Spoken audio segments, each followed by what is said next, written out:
Señoras y señores, muy buenas noches y bienvenidos a Canal 4 Televisión en el espacio Los Profesionales de Canal 4.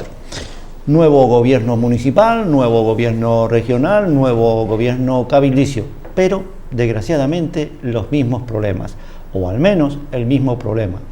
El suministro eléctrico, la energía eólica, el gas, todo esto nuevamente vuelve a la palestra porque desgraciadamente da vergüenza decirlo desde un medio televisivo y que un comunicador lo exprese de esta manera, pero señores, no han hecho nada, no solucionan nada, y cuando hay alguna idea buena, cuando hay algunos profesionales que luchan por el medio ambiente, pues o los tachan de loco o le hacen el vacío. Vamos a hablar nuevamente, señores, con don Rafael Hernández, que es presidente de la Asociación Eólica de Canarias, un competente ingeniero que de estos señores sabe mucho, bueno y largo, y sobre todo porque centrándonos con el nuevo gobierno, y desde aquí le deseo toda la suerte del mundo a los responsables tanto de industria y comercio, en este caso hablaríamos de industria y de energía, porque ya cada gobierno que entra crea una cartera nueva, crea un ministerio nuevo. Esto me recuerda a la película de Nostradamus, un ministerio que a veces ni funciona.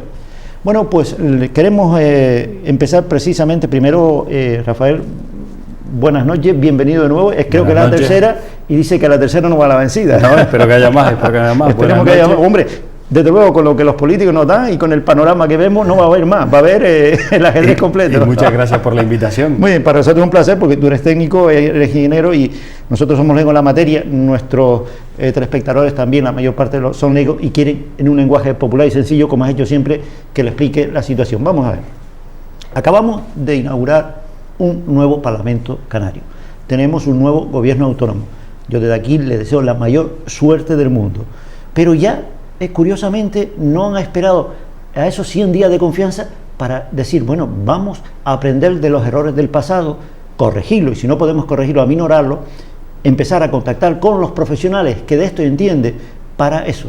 Aquel que está condenado a su historia o que ignora su historia está condenado a repetirla, dice el refrán.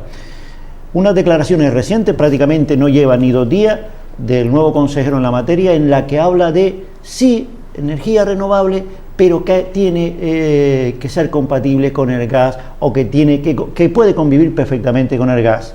Si hay aquí algún hombre y un profesional, afortunadamente en un centro de responsabilidad y de decisión tan importante como es el Cabildo de Gran Canaria, don Antonio Morales, que se ha caracterizado abiertamente por la lucha contra el gas y apuesta desde el minuto cero por las renovables, es precisamente este señor, don Antonio Morales. Ante esta situación, yo le pregunto al profesional, ¿esto es viable? ¿Qué opinión te merece? ¿Lo cree o seguimos haciendo eso de brindis al sol? Bueno, la pregunta es directa, Leandro. ¿Es directa? Bueno, a ver, lo primero, los cambios de gobierno no cambian las realidades. La situación que teníamos anteriormente continúa ahora. Si antes teníamos muy poca penetración eólica o renovable, pues realmente con el cambio de gobierno tenemos la misma penetración. Con lo cual es normal que las cosas continúen igual. Respecto al consejero de Industria, don Pedro Ortega, bueno, tiene una tarea importante, parece ser, yo no le conozco personalmente, pero parece ser que es una persona muy preparada y con mucha experiencia y que además ya tiene experiencia en cargos públicos anteriormente, con lo cual espero que haga una buena labor. Nosotros hemos solicitado a la consejería una reunión con don Pedro Ortega. ¿Ustedes como asociación? Como asociación, para conocerle, claro, para entablar un diálogo y para, bueno, pues, bilateral o conocernos y hablar de cosas. Y realmente, y con buen criterio, yo creo, la persona con la que yo personalmente contacté nos pidió un poco de tiempo porque, bueno, la consejería estaba recién formada. Además, hasta donde yo sé, a día de hoy todavía no hay designado un director general o directora general y falta un poco configurar la consejería. Sin embargo, y si es verdad, ya ha habido reuniones políticas, las hemos visto en los periódicos, las hemos visto en las televisiones, sí. Entre el consejero y los presidentes del gobierno canario y el ministerio español, bueno, pues reuniones en las que se han discutido muchas cosas y entre otras, la parte que nos importa a nosotros, han hablado de renovables y de energía. Y cuando hablo de energía, obviamente me estoy refiriendo al gas que usted, don Leandro mencionó. Por otro lado, lo mismo le sucede a don Antonio Morales.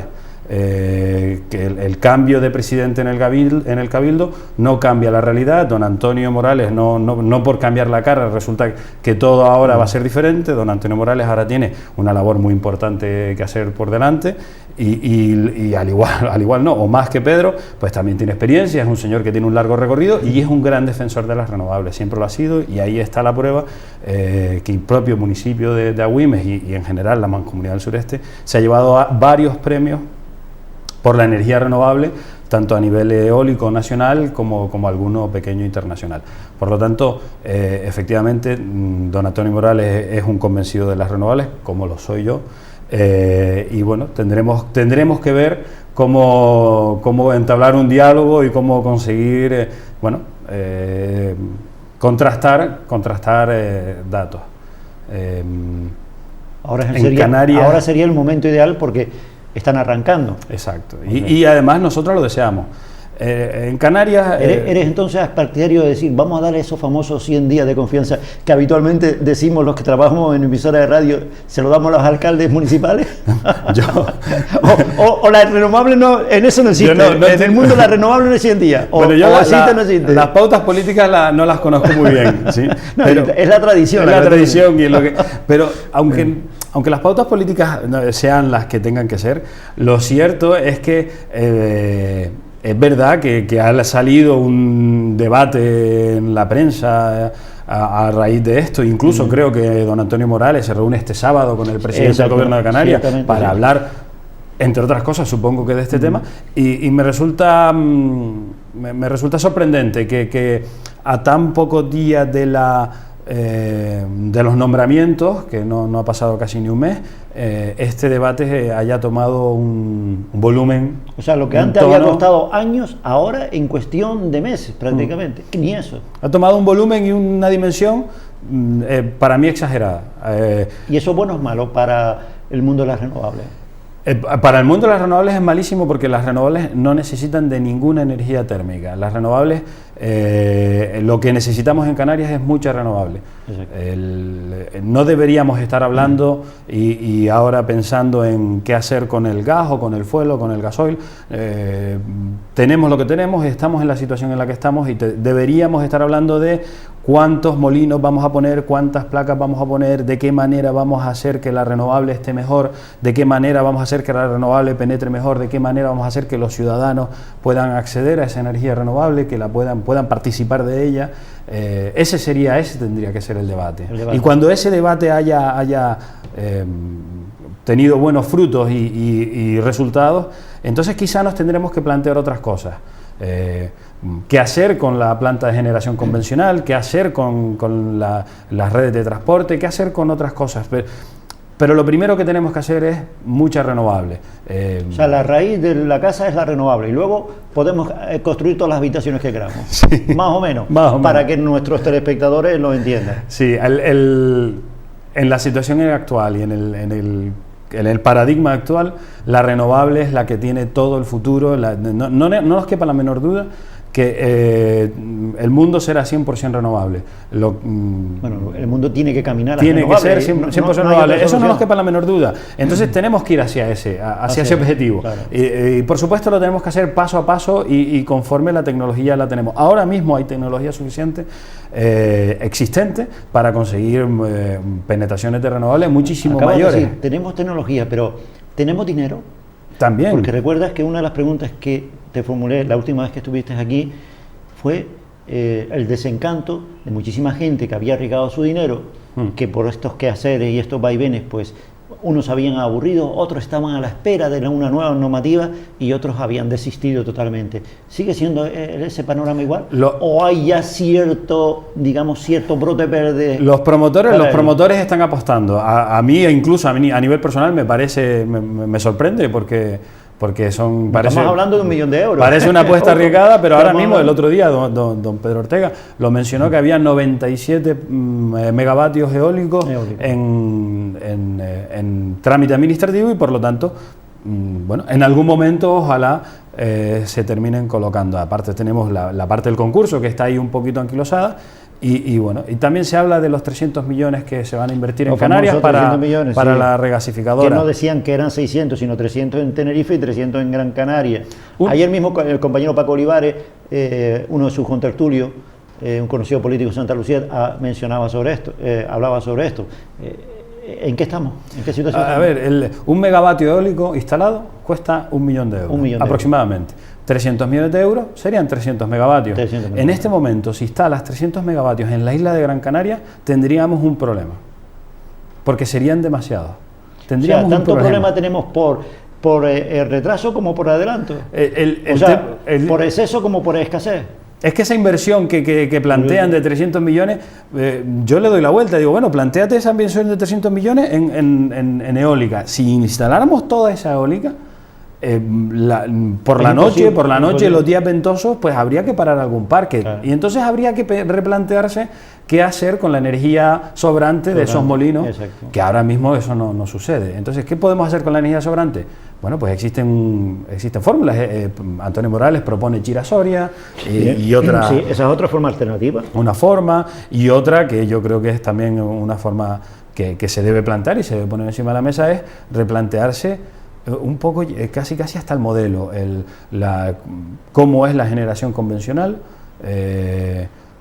y incluso ya si vas más allá, un poco ya más allá de la técnica, cómo transportamos esa energía, cómo la utilizamos los ciudadanos, de qué manera consumimos los ciudadanos nuestra energía, por qué no tenemos pequeñas baterías en nuestras casas. Por cierto, eso que acabas de plantear también lo publicaba recientemente la prensa, que parece ser que el señor Soria, pues había levantado el veto al autoconsumo. ¿Recuerdas que también fueron unos temas que la última vez que estuviste, el autoconsumo, ¿por qué se ponía tanta traba al autoconsumo? Incluso llegamos a hablar de un kit para tú montar tu pequeña placa solar en tu casa. En casa, ¿no? Pero claro, eso luego ya no servía para nada porque te lo prohibían, o en todo caso te lo reducían. ¿Cómo está esta situación? El señor Soria, o el ministerio, presentó un borrador de decreto. Hablo con el señor Soria, cuando me refiero al señor Soria, lo hago como representante.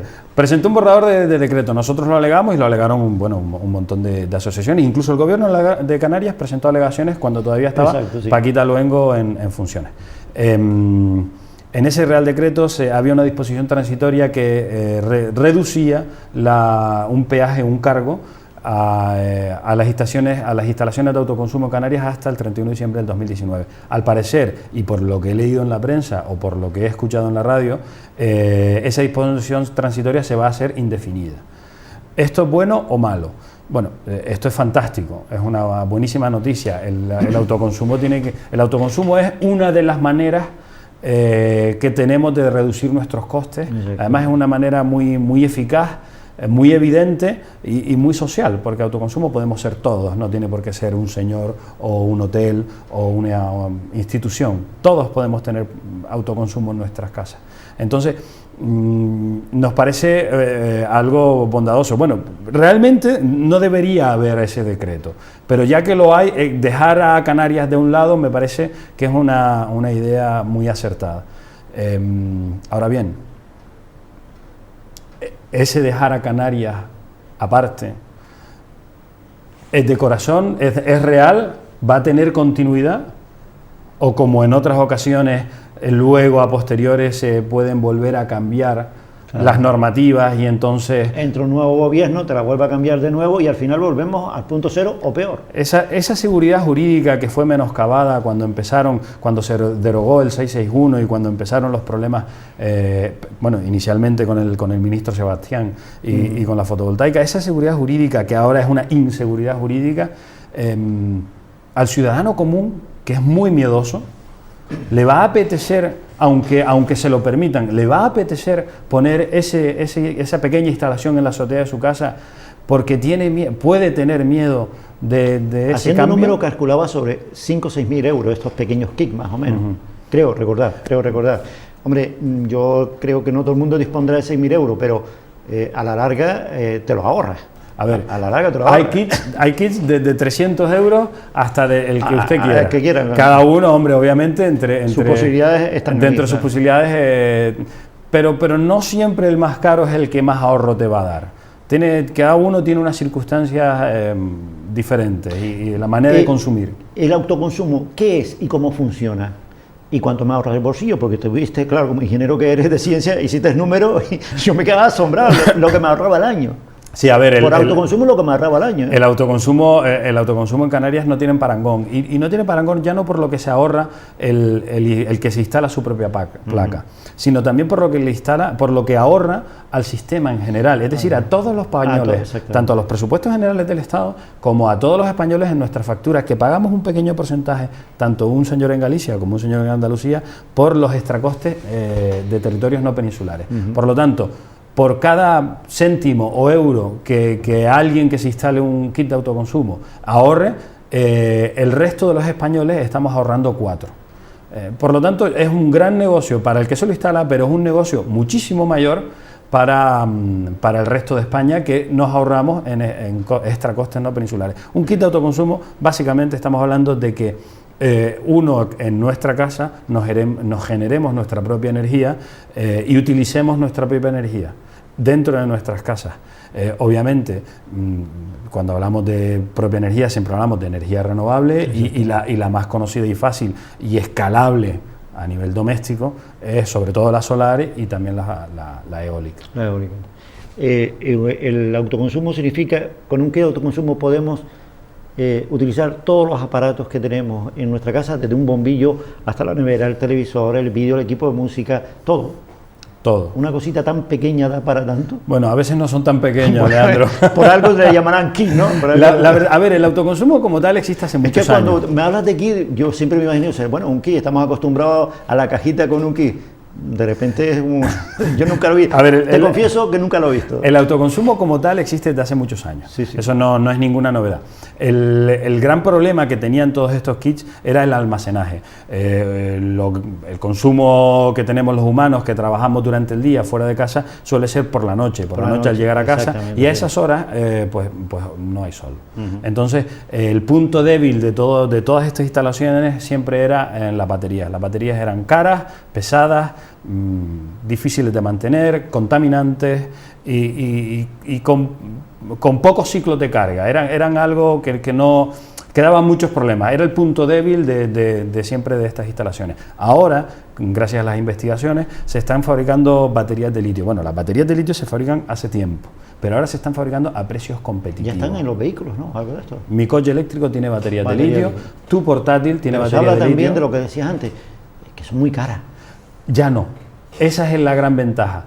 O sea, ahora mismo, en este momento, gracias sobre todo a los fabricantes de coches, porque todos los portátiles, todos los móviles que nosotros tenemos tienen baterías de litio, pero son pequeñitas y eso en el fondo no necesita mucha. Ahora, gracias sobre todo a la industria automovilística de coches eléctricos, han aparecido fábricas de baterías de litio y la demanda de litio, del material, de la materia prima, ha crecido y al final es como todo, cuando tienes que fabricar volumen, y ahora están fabricando a volumen grande y los precios han bajado. Estamos hablando de una batería de 4 o 5 mil euros. No, la de Tesla, que es la famosa, pero que hay otras marcas, $3.500. $3.500, una batería que da para el uso doméstico de una casa normal. ¿Qué duración temporal tiene esa batería en el tiempo? Las baterías de ácido te duraban unos 10 años, estas se supone que te duran más, además son reciclables, no contaminan, tienen muchas ventajas, además son muy flexibles, la manera de uso, tienen poco mantenimiento. Y que con el tiempo incluso se irá reduciendo los precios ante la demanda, como decías tú, a mayor masificación, más barata. En los últimos 7 años ha bajado anualmente, claro, ha sido progresivo obviamente, un 15%. Es decir, del año pasado a este año, las baterías de litio de gran dimensión han bajado un 15%. Y estas baterías, la revolución en el almacenamiento, que son las baterías de litio, aunque también hay otros tipos de almacenamiento, es lo que ha dado pie a que el autoconsumo se considere viable. Por eso el autoconsumo ha pasado de estar, porque siempre ha estado, a un primer plano. Antes plantearte un autoconsumo era una cosa difícil de rentabilizar y para gente con conocimientos técnicos. Ahora ya no. Ahora con estas baterías son inteligentes, tienen su propio cerebrito y no hay que... Como quien monta una antena de televisión, sí, más o menos. Sí, no tienes que... Por cierto, ese tipo de kit de autoconsumo es susceptible de colocar en cualquier tipo de edificio. ¿Es lo mismo colocarlo en mi casa, que es terrera, que en un edificio de 10 pisos? Y eso es una buena pregunta, porque es que me lo estoy pensando también yo. Claro, no, a ver, los kits de autoconsumo que se instalan en las casas es que, están más bien... porque me has dicho que no son tan pequeñitos, por si acaso. A ver, los kits de autoconsumo habitualmente están pensados para casas terreras, ¿vale? Efectivamente, y aquí viene una de las pegas o de una cosa que señaló el propio ministro Soria, de que bueno, los que tenían casa que podían instalarse kit de autoconsumo iban a tener ventaja sobre los que vivían en un edificio donde no se podían instalar kit de autoconsumo. Concretamente el señor Soria dijo en viviendas en segundas residencias. Mencionó por ahí, bueno, tampoco quiero entrar. Y tiene razón, efectivamente. En un edificio de 9 alturas, pues el que vive en el tercero no tiene azotea o no tiene azotea privada y no se va a poder instalar su propio kit. Pero sí se podrían instalar kits comunitarios. Esto ya lo están haciendo los alemanes y la normativa alemana sí que refleja esta posibilidad. Kit comunitario. Y entonces, la comunidad de vecinos... Que incluso saldría más barato. Claro, igual que en la península, aquí en Canarias no hace falta, pero en la península existen calderas comunitarias para la calefacción de los edificios, porque son muchísimo más eficientes y más costosos tener una caldera comunitaria y repartir las cargas. De la misma manera, ahora se puede quitar la caldera y poner unas placas térmicas en la azotea, lo mismo para la calefacción o para la ducha, y ¿por qué no poner unas placas solares o algún tipo de instalación de energía renovable en la azotea o en alguna zona común y tener una pequeña batería, o pequeña o no tan pequeña en este caso, al ser de una comunidad, una batería comunitaria de la cual abasteciera a todos los vecinos. Yo recuerdo, Rafael, que hace años vi un reportaje en el periódico de la provincia de un matrimonio, no sé si era en Fuerteventura, en Lanzarote, donde no había energía eléctrica y utilizaba, tenía una habitación llena de baterías, pero baterías convencionales interconectadas. Y era lo que decías tú, esto funciona se carga por el día y por la noche a lo mejor para arrancar 3 o 4 bombillos y una nevera. Pero yo creo que aquellos fueron los pioneros. Las baterías eran muy ineficientes. Y realmente esas baterías que usted menciona y que usted vio en ese reportaje siguen siendo las que se utilizan a día de hoy en el almacenamiento doméstico. Estamos hablando de baterías de ácido, de plomo, y que siguen siendo muy obsoletas y con pocos buenos resultados. Las baterías de litio han cambiado el paradigma, han cambiado la situación y le han dado la vuelta por completo. O sea, ahora realmente... Cada día van evolucionando más y cada día serán más baratas y más eficientes. Y mucho más eficientes. Otra de las cosas que de los problemas y planteamientos de las renovables eran las primas, las famosas primas. ¿Cómo está el tema de las primas? Bueno, yo no sé si sigue la prima entre mayúsculas o la prima económica, porque a juzgar por lo que ven a Canarias estamos haciendo el primo. Sí, a ver, las primas a las renovables, que hay muchos contertulianos en televisiones que hablan de que son subvenciones y que las renovables están adictos a la subvención. Las primas eran una manera de contribuir por las ventajas que las renovables nos daban. Y quiero mencionar una porque además es que es de hoy o ayer tarde. Resulta que ahora hay problemas para instalar el almacenamiento de energía o de residuos nucleares en Castilla-La Mancha, y ha habido ahí un problema con eso. El propio señor Soria dijo ayer que en caso de no poderse instalar, pues la electricidad, la luz tendría que subir un porcentaje, no sé si él mencionó el 30%. La energía nuclear necesita de ese almacenamiento, necesita de ese transporte, necesita de esos cuidados. Las renovables no necesitan nada. Las renovables no emiten CO2, las renovables no tienen costes de CO2, las renovables no contaminan, las renovables... Entonces, la prima era una manera de beneficiarles a estas tecnologías por esos beneficios secundarios.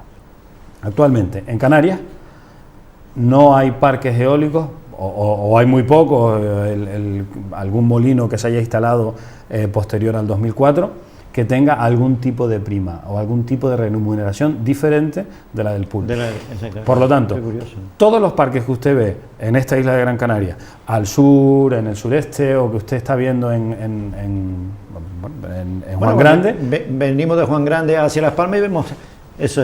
Todos esos parques, exceptuando casos honrosos, que ahora mismo no puedo caer en cuál. Sé que en el Green Power instaló un molino de 2 megavatios hace unos años, pero bueno, era una reposición de unos anteriores. No creo que haya muchos parques ahora mismo con prima. Por lo tanto, todos los parques eólicos que hay en Canarias ahora mismo están recibiendo solamente el pool. Y cuando menciono el pool, y quiero dejarlo claro porque realmente es algo... Cuando menciono el pool, es el precio de la subasta de la energía en el mercado mayorista en Península. En Península. Que no tiene nada que ver con la situación canaria. Anecdóticamente me decía alguien el otro día, dice, bueno, es que ustedes les retribuyen con respecto a un mercado que es el pool peninsular, pero les podrían retribuir con respecto al precio del cereal en el norte de Japón, porque es que lo que sucede en el norte de Japón no tiene nada que ver con lo que sucede en Canarias, igual que lo que sucede en la península con la energía, claro, no tiene nada que ver con lo que sucede en Canarias. Cada uno tiene su singularidad. Allí en la península hay energía nuclear que subasta o presenta su oferta a cero, hay hidráulica, sobre todo en invierno, y hay otras circunstancias. Ellos pueden comprar energía de Francia o, si nos sobra, le podemos vender energía a Francia. Hay interconexiones con Portugal y hay alguna interconexión también más con Marruecos. Por lo tanto, las circunstancias peninsulares, nada, absolutamente nada tienen que ver. Principalmente por volumen, allí son 40.000 megavatios y aquí estamos hablando, en Gran Canaria concretamente, de 400. El mercado allí es mucho mayor, claro. La competitividad allí es mucho mayor y aquí es muy pequeña. Por lo tanto, retribuirnos a nosotros, cuando nuestros costes energéticos en el 94% de los casos derivan de costes de importación de petróleo, que es muy caro, importación de derivados del petróleo, que es muy caro, pues no tiene nada que ver. Y es una situación que nosotros denunciamos en Europa en su momento y que lo traje aquí a este programa en su día, y que ahí está la denuncia presentada en Europa. Esa era la siguiente pregunta que te quería hacer. ¿Qué dice Europa? Dice que somos europeos por una cosa y parece que somos indios para otra. Sí. ¿Qué dice Europa? Bueno, a ver, yo ya he ido a Bruselas en 3 ocasiones y en una nos reunimos con el Grupo Socialista.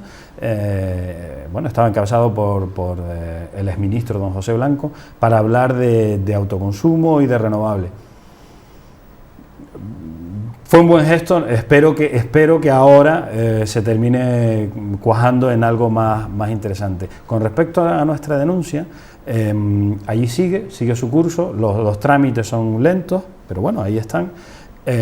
Nosotros por nuestra parte ya hemos presentado una solicitud en el Comité de Peticiones en Bruselas y además nos hemos puesto en contacto con europarlamentarios que se puedan interesar por el tema. Obviamente, los europarlamentarios que tenemos más a mano son los españoles, aunque podría ir a cualquiera.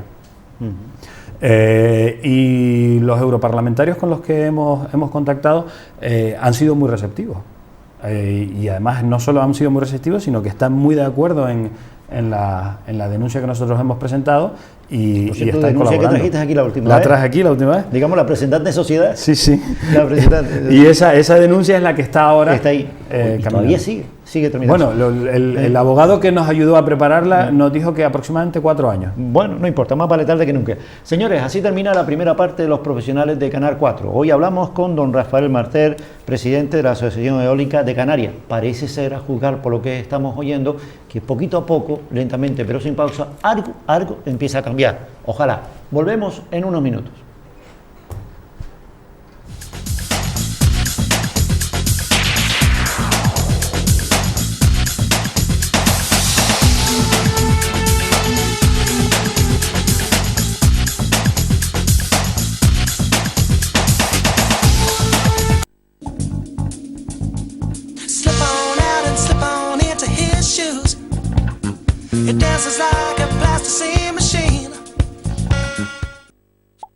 Hola, soy Juan Santana. Les invito a entrar en este espacio Yemayá, de lunes a viernes de 11 a 12 aquí en Canal 4 TV. Un umbral lleno de esperanzas, de respuestas, de ilusión, de misterios y sobre todo de muchísima fuerza. Os espero.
Retirar material que contiene amianto, bidones, plancha, aislamiento, etc., no olvides llamar a FDS Canarias. Lo retiramos y te entregamos la documentación de autorizado por un coste razonable. FDS Canarias, siempre apostando por el medio ambiente. Condrafix, fórmula mejorada. Protege tus articulaciones. A partir de los 30 años, nuestras células sintetizan menos colágeno y otras proteínas indispensables para tener calidad de vida. Condrafix, el protector de las articulaciones de los deportistas y personas con dolor en sus articulaciones. Condrafix, la solución. Para adquirir nuestro producto, contacte con el teléfono 91 669 54 93.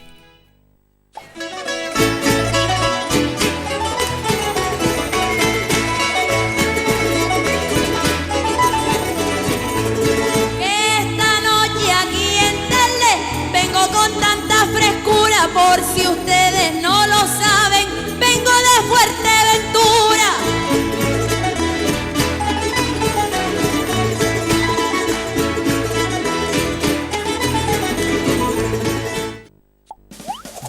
Archirreciclaje.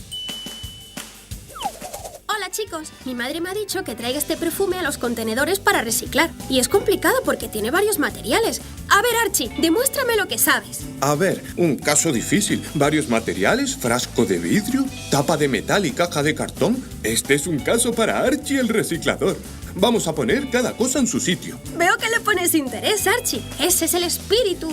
Al verde solo va el vidrio, pero la caja que lo trae es de cartón y va en el azul. Y no me he olvidado, el tapón es de metal y va en el amarillo. Poniéndolo todo en su sitio, ayudas a que se recicle mejor. El vidrio al contenedor verde, pero solo las botellas, los tarros y los frascos. Si trae una caja, al contenedor de envases de papel y cartón. Y si la tapa es de plástico o metal, va al amarillo. Creo que lo he entendido. Botellas, tarros y frascos de vidrio al verde. Pero si no es de vidrio, va en otro contenedor, como la caja, que va al azul. Creo que me merezco unas arepas. Recuerda, depositar cada cosa en su contenedor hace que se recicle todo más y mejor. Si tienes envases de vidrio, llévalos al contenedor verde. Pero si vienen en una caja, sepárala y déjala en el azul. Y las tapas de metal en el amarillo. ¿Te estás convirtiendo en Archie el reciclador? ¿Verdad, Archie? Archie, ¿dónde estás? Hasta luego, Ico. Vamos a por unas arepas y luego volvemos con más cosas para reciclar. Recuerda, en el contenedor verde, frascos y botellas solo de vidrio.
Renovados saludos, queridos amigos. Volvemos en la segunda parte de los profesionales de Canal 4 Televisión. Hablamos con don Rafael Martel, presidente de la Asociación Eólica de Canarias.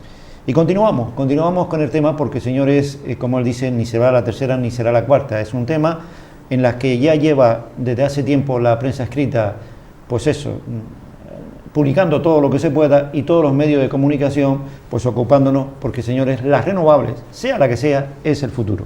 Una de las cosas, Rafael, que se planteaba, sobre todo cuando empezabas a hablar de molinos eólicos que vemos cuando venimos del sur hacia Las Palmas, las servidumbres aéreas. ¿En qué estado se encuentra actualmente? Porque parece ser que eso es otro caballo de batalla sobre los que las renovables se tienen que enfrentar. Ese es el...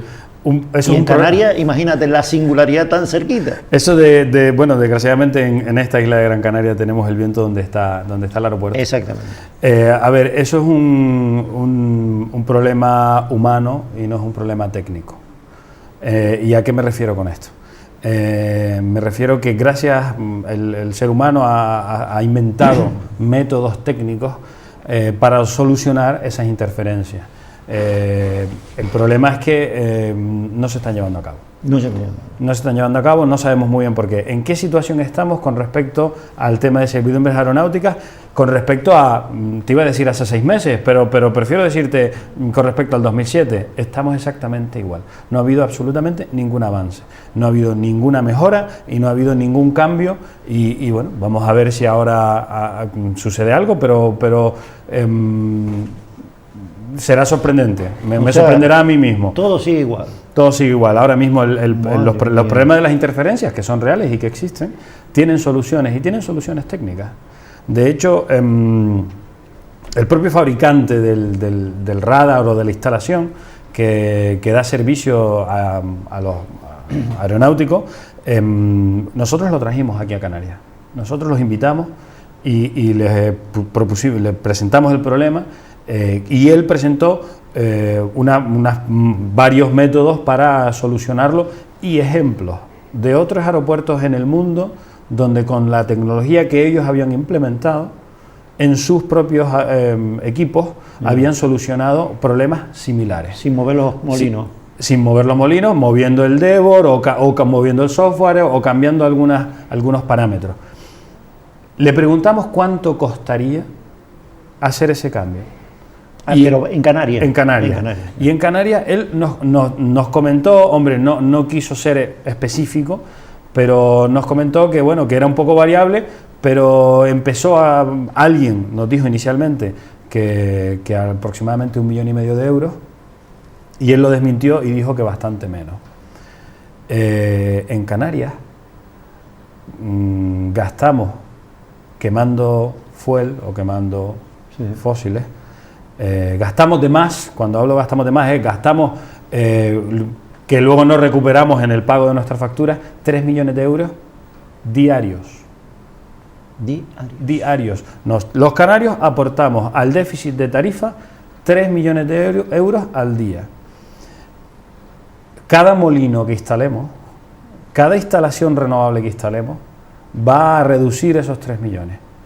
3 millones. Si un cambio de una antena o un equipo cuesta 1 millón de euros, es la mejor inversión que podemos hacer los canarios y los españoles, porque esos 3 millones de euros diarios que los canarios generamos en déficit van al déficit en general, que ya va por los 30.000 millones y subiendo, y pagamos y lo debemos el conjunto de los españoles. Por lo tanto, los costes de hacer esos cambios, que son técnicos, posibles y que existen solución, son infinitamente baratos. Ahora bien, ahora estamos en quién los paga, cómo lo hacen y quién da las autorizaciones. Eso ya son problemas humanos, eso ya son problemas de cómo gestionamos esa autorización, porque claro, todo esto depende del ministerio. Pero decías que técnicamente no hay problema. Técnicamente no hay problema. Técnicamente el ser humano ha desarrollado una solución técnica. Existe, está en el mercado y se puede implementar. El problema es querer implementarla, cuánto cuesta, quién la paga, de dónde sale el dinero, quién firma la autorización. Tengamos en cuenta que estamos hablando de seguridad aérea. Yo viajo en avión, mi familia viaja en avión. nadie va a querer comprometer la seguridad aérea. La seguridad aérea para los canarios es básica. Y no queremos que suceda nada. Si en algún momento, Dios no lo quiera, sucede una desgracia aérea, se va a revisar cada una de las autorizaciones que se han dado. Pero ¿en qué afecta un molino a la seguridad aérea? Los molinos... ¿Qué produce el molino que le puede perjudicar al vuelo de una nave? Hombre, los molinos modernos cada vez son más altos, más grandes y más voluminosos. Y la prueba es el molino que ha instalado Gamesa en el muelle de Arenal. Cierto. Los molinos que ahora mismo vemos por Juan Grande o por el barranco de Balos o Vecindario y el barranco de Tirajana son molinos antiguos. Si esos molinos los sustituyésemos por los molinos actuales, sí, tendrían probablemente el doble de altura y probablemente el doble de diámetro de sus aspas. Y que además sería lógico que lo hiciéramos porque con menos molinos conseguiríamos más potencia. Más productividad, exactamente. Es cierto que justamente el barranco de Tirajana, el barranco de Balos y toda esa zona justamente está en el cono de aproximación de los aviones. Está en el cono de aproximación al aeropuerto de Gran Canaria y por lo tanto allí en el propio cono es donde está el famoso Devor. Exacto, lo comentabas antes. Que es el que da servicio aeronáutico. Conviven. Está el Devor y hay molinos alrededor y ahora mismo, bueno, los molinos están separados a una cierta distancia, pero si los ponemos más altos, pues ya van a interferir. Pueden interferir. Pueden interferir. Rafael, ¿qué ha sido? O sea, a mí me da que ya esto es un esqueleto o un cadáver. ¿Qué ha sido aquel famoso plan energético de Canarias? Si es que alguna vez fue algo. Mira la ironía con que te lo pregunto. Mira la ironía. ¿Qué ha sido? ¿Qué queda de eso? Bueno, pues, una leyenda urbana ya se convirtió en leyenda urbana. Papel mojado. Papel mojado. Y mira que corrió tinta, ¿eh? Mira que corrió tinta. Papel mojado y ahora tenemos las 12, las directrices. Sí, efectivamente. Que al paso que las llevamos y con las que las estamos tramitando, puede que los objetivos de las directrices ya no tampoco se cumplan, sino que tengamos que ser prolongados. En Europa hay unos objetivos vinculantes. Todos los países europeos cuando hablamos de Europa, hablamos de la Unión Europea, de los estados que forman parte de la Unión Europea. Exacto, se comprometieron a una serie de objetivos. Los famosos 2020 que se llama, ¿no? En el 2020 un 20% de renovables y bueno, unos objetivos. Y España, cuando estos objetivos se tomaron en cuenta, que creo que fue en el 2000, no me acuerdo el año, pero 2009 o bueno, cuando se hicieran, España estaba muy avanzada porque teníamos porcentualmente bastante más renovables que otros países. Cada 3 años creo que se hace una revisión para ver cómo van cada uno de los países avanzando hacia esos objetivos. España estaba en uno de los países punteros y ahora estamos en uno de los peores, junto con Inglaterra y algún otro pequeño. Entonces, nosotros hemos pasado de estar de los primeros a estar de los últimos. ¿Hay algún país en Europa que en el año 2015 ya ha cumplido los objetivos 2020? Ya los ha cumplido. Pero la mayoría de los países están avanzando en el desarrollo. Lo que dice el último informe de la Unión Europea, lo que dice es España es uno de los países que probablemente no cumplan los objetivos 2020. ¿Qué sucede si España no cumple los objetivos 2020? Pues tendremos sanciones. Entonces, a mí me parece que los objetivos 2020 me parecen casi hasta más potentes o más serios que los planes energéticos de Canarias o que esas cosas que al final son las que nos regimos nosotros, pero que no tienen sanciones por incumplimiento. Oye, la singularidad de Canarias es única, pero la misma problemática que tiene Canarias en las renovables la tiene cualquier comunidad autónoma de la península. No, Canarias es porque especial. Supongo que la ley es igual para todos. Lo que pasa es que cada nuevo gobierno autónomo tiene su, que es la selva, como digo yo, la selva, la maraña selvática de normal, que no la entienden ni ellos mismos. A ver, la ley es igual para todos, obviamente, pero hay particularidades. Nosotros en Canarias somos territorios aislados, somos regiones ultraperiféricas y por lo tanto tenemos una singularidad. Y esas singularidades están recogidas en casi toda la normativa del sector eléctrico. Por lo tanto, Canarias no tenemos nada que ver o tenemos muy poco que ver con lo que sucede en otras comunidades, con lo que sucede en otras comunidades, sobre todo en el norte. Pero sí es cierto que las diferencias a nivel energético eléctrico entre varias comunidades de la propia península ibérica las diferencias son mínimas, pertenecen a un solo sistema eléctrico y la legislación es para el sistema. Para el sistema. Volvemos a cómo empezamos el programa al principio. Yo creo haberte oído de que, bueno, evidentemente, como presidente de la Asociación Eólica de Canarias, la base fundamental tuya y tu caballo de batalla es luchar por defender a los profesionales de esta asociación y por este tipo de energía. Pero me dijiste la última vez algo que me sorprendió un poco, que evidentemente sigues defendiendo esta energía, pero que el cambio no sea traumático, es decir, que pueden convivir las dos fuentes de energía, gas y renovable. Aunque va camino lentamente una de desaparecer. Evidentemente la energía fósil tiene que desaparecer tarde o temprano. ¿Sigues pensando lo mismo? A ver, la energía... Que pueden convivir las dos, no te digo que se complementen, sino que pueden convivir las dos para que el cambio, hasta que desaparezca una de ellas, no sea tan traumático. La energía renovable y la energía convencional están condenadas a convivir. Y además están condenadas a convivir durante muchos años. Lo que tenemos que hacer los técnicos y los gobernantes que legislamos o que legislan, lo que tenemos que hacer es que favorecer la que nos aporta mayores beneficios. ¿Cuál nos aporta mayores beneficios a la sociedad? Evidentemente la energía renovable. Por lo tanto, aunque tengan que convivir, debemos fomentar la energía renovable en todo lo que podamos. Dijiste gas, actualmente en Canarias no existe el gas. Pero bueno, sí existen los ciclos combinados y las turbinas que son con combustibles fósiles. Con combustibles fósiles, desgraciadamente es así. Oye, ¿qué potencia tenemos ahora mismo en Canarias? No, la potencia en Canarias... ¿Seguimos siendo la misma? Sí, no. Te lo digo porque la potencia eólica adjudicada en Canarias no alcanza ni el 50% de los 1025 megavatios que contempla el famoso plan energético de Canarias. Es decir, estamos como el perro que se vuelve a morder la cola. En Gran Canaria hay 70 megavatios. 70 megavatios, madre. O sea, que esos objetivos pues son... O sea, que esto es una quimera. Es una quimera. Aquí en Canarias estamos, la eólica tiene 70 megavatios, la fotovoltaica poquísimos, algo ridículo, eran muy pocos megavatios, y bueno, y esto sí, hay 97, aunque estos no son solo de Gran Canaria, son todas las islas, pero la mayor parte son en Gran Canaria. Hay 97 megavatios en tramitación y además tienen el gobierno de Canarias también anunció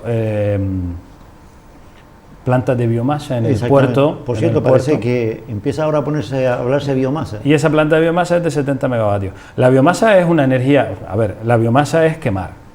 Al final, para que nosotros nos entendamos y para que los espectadores lo entendamos, hay muchas maneras de generar energía, pero se pueden simplificar en dos. Y una es hervir agua, guisar agua, como decía mi abuela. Sí, nuestros abuelos. Sí, guisar agua, y la otra es las demás. ¿Vale? Todas las energías, o muchas energías, o todas las energías térmicas, la energía nuclear y la biomasa lo que hacen es, incluso la geotermia, lo que hacen es hervir agua, y si no es agua es algún líquido a que a lo mejor hierve a una temperatura mejor, pero hervir agua y coger ese vapor y hacerlo pasar por una turbina y generar electricidad. La fuente de calor puede ser gasoil, puede ser carbón, puede ser nuclear, puede ser geotermia o puede ser biomasa. Pero al final la biomasa es quemar algo para calentar agua y hacerla hervir, ¿vale? A lo mejor lo que estás quemando es biomasa, pero biomasa de gas, por ejemplo, que es el proyecto que ha presentado hace poco la Mancomunidad del Sureste, que es lo de las famosas tuneras. Exacto. ¿Vale? Las famosas tuneras. Recientemente. Es biomasa porque son tuneras que las hacen pasar por un digestor y el digestor crea un gas, metano, y que ese metano se utiliza para calentar, para guisar agua. Esas es las tecnologías que conocemos, y luego están las otras, y las otras son eólica, fotovoltaica, hidráulica, que hacemos caer agua de un sitio a otro y la propia fuerza de la gravedad es la que nos hace movernos un alternador, y la hidráulica puede ser como en Corona del Viento, que actualmente tiene una penetración, el otro día batieron un récord de 82%. Sí. Por lo tanto, esas son las dos. La biomasa entra dentro del primer bloque, que es guisar agua, y para guisar agua queman. ¿Qué es lo que queman? Queman, para que nos entendamos, rastrojos, vegetales, madera, celulosa. Entonces, ¿y por qué se considera la biomasa entonces renovable? Porque se considera que cuando quemamos esa biomasa estamos emitiendo CO2 a la atmósfera, pero el CO2 que estamos emitiendo a la atmósfera es el mismo CO2 que la planta, cuando creció, capturó de la atmósfera. Entonces se considera que tiene contaminación o vertido o CO2 cero, o sea, no tiene CO2, porque aunque hay emisiones, también en el momento que la planta creció hay captación. ¿Cuál es el problema? El problema es que si entre la planta que capta el CO2 y la planta que quema el CO2, o la generación donde tú la quemas, en el medio me pones un transporte, que el transporte también es produciendo CO2, pues ya no es contaminación cero, ya aquí hay contaminación. Y como en Canarias no tenemos vegetales o no hay masa, no hay una masa suficiente para quemar o para una central de biomasa de 70 megavatios como la que se está proponiendo en el puerto de Las Palmas, pues esa biomasa la vamos a tener que importar. La empresa que está proponiendo esta central de biomasa va a importar la biomasa de Galicia o de otros países. En esa importación ya se está haciendo una generación de CO2 que no se está contabilizando. Por lo tanto, habría que ver con cuidado qué es lo que realmente estamos haciendo. Por reglas generales, en zonas desérticas, y Canarias es una zona desértica, no se recomienda el uso de la biomasa como una fuente de energía. ¿Por qué? Porque al final la biomasa la tienes que traer, y para traer biomasa pues traes gas o traes petróleo, porque al final tienes que traer el combustible. No es endógeno, no es nuestro, no lo tenemos. Otra cosa es la biomasa que se propone en la Mancomunidad del Sureste, que sí que es con un combustible endógeno. Las tuneras esas sí están plantadas en la isla de Gran Canaria, sí son de aquí. Eso es diferente. O sea, un producto natural que genera, o sea, que todo lo que toma la atmósfera lo vuelve a la atmósfera, pero comparando una cosa y la otra, casi podemos decir que es cero contaminación. Es cero contaminación. Pero si tienes que transportarlo, claro, en el transporte hay una contaminación. Contamina. Por lo tanto, biomasa sí, porque además tiene muchísimas ventajas, es regulable, puedes gestionarla, puedes almacenar el combustible, cosa que con la solar o con la eólica pues tiene dificultades. Tiene muchísimas ventajas, pero con combustible endógeno, con combustible nuestro. Y si no lo tenemos, pues lo buscamos, por ejemplo, las tuneras. O el profesor... El proyecto ese fue muy original. Yo nunca pensé que de aquellas tuneras en que uno de pequeño se metía jugando a los indios después de ver la película Oeste, la naturaleza no devolviera esa riqueza, ¿eh? Increíble. Es llamativo y a veces... lo hemos tenido ahí toda la vida. Parece autóctono. Vamos a ver qué resultado da. Vamos a ver. Pero en cualquier caso me parece fantástico. El inversor el presente y el futuro que invierte en renovables, ya que hablamos de Canarias, ¿es un inversor canario o es un inversor europeo o son empresas mixtas?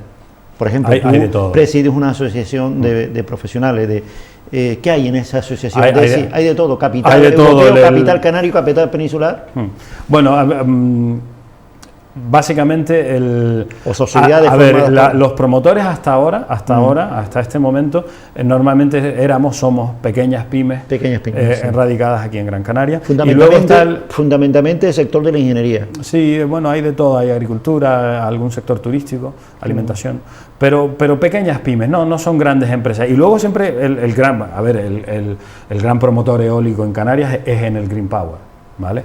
En el Green Power, pues la que hasta ahora ha sido el mayor promotor, y bueno, pues estaba en el Green Power y pequeños promotores. Es una multinacional. Es una multinacional. Hombre, es evidente, es una multinacional A día de hoy, en este momento, ya sí que hay atractivo para otro tipo de promotor y se están acercando. Por ahí iba a sentir mi pregunta. ¿Hay golosina? ¿Hay alguna golosina que le diga al promotor, oye, aquí tengo un nicho de negocio, pero a la vez tengo energía limpia? Está existiendo. Eso existe, está sucediendo y además está bien que suceda. De alguna manera, la generación de generar electricidad en Canarias tiene que dejar beneficios directos o indirectos para la sociedad canaria, ya sea a través de los beneficios de pequeñas pymes en Canarias, ya sea a través de impuestos, ya sea a través de empleo, ya sea a través de beneficios indirectos. Pero nos va a dejar beneficios a los canarios. Me da igual que el promotor sea un local o que el promotor a lo mejor no sea local y sea, como tú mencionaste, un peninsular o un fondo de inversión en extranjero. Pero no nos olvidemos que del cual yo creo y espero que sea el mayor promotor de energía renovable. Ojalá. Y es el ciudadano. El ciudadano, sí, señor. El ciudadano. Don Rafael Hernández, Rafael Martel, compañero, ha sido un placer volverte a oír. La verdad, cada vez que me recuerdas, por ejemplo, a otro profesional, otro ingeniero, a Roque Calero, cada vez que llega, como lo explicas de una forma tan sencilla, tan popular, parece que estoy en la universidad recibiendo una clase. Muchísimas gracias por tu ayuda y hasta la próxima. Señores, así terminan los profesionales de Canal 4. Hoy hemos hablado de energías renovables. Recuerden, el futuro. Que sean felices, muy buenas noches y hasta el próximo programa.